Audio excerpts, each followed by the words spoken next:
ibang bansa. kayo ay nananalig at nagtitiwala sa Diyos na makapangyarihan sa lahat, na kayo ay hindi na kailanman mapabayaan sa inyong pagtupad sa inyong mga tungkulin, na kahit anuman mga kalamidad ang dumarating sa inyong bayan, kayo ay nagsusulikap na makipagtipan sa Diyos na inyong tinatawag na siyang pumili at lumira sa bawat isa sa inyo. Kaya ako'y nagpapasalamat sa inyo, aking mga anak. Salamat sapagkat hindi ninyo kailanman pinababayaan ang gawain ng aking Ama.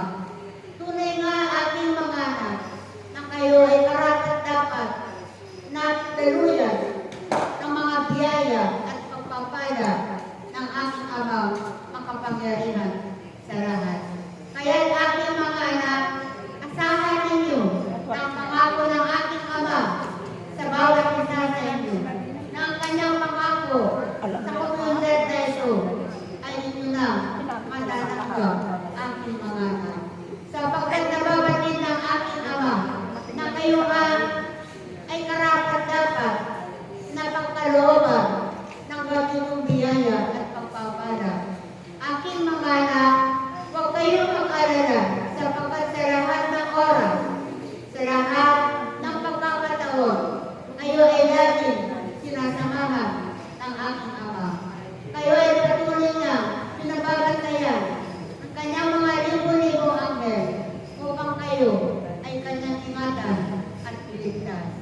Kaya kayo lahat, aking mga anak, ipagpatuloy ko lamang ang inyong paglilingkod sa Diyos na makapangyarihan sa lahat.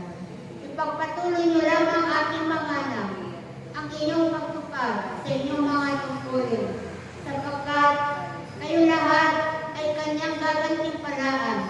Lahat ng kanyang mga ipinangako sa bawat isa sa inyo, sa komunidad na ito, ay kanyang tutuparin. Kaya aking mga anak, huwag kayong hihinto. Huwag kayong mapapagod sa nakikipagtipan sa aking Ama ang kapangyarihan sa lahat. Salamat sa inyo, aking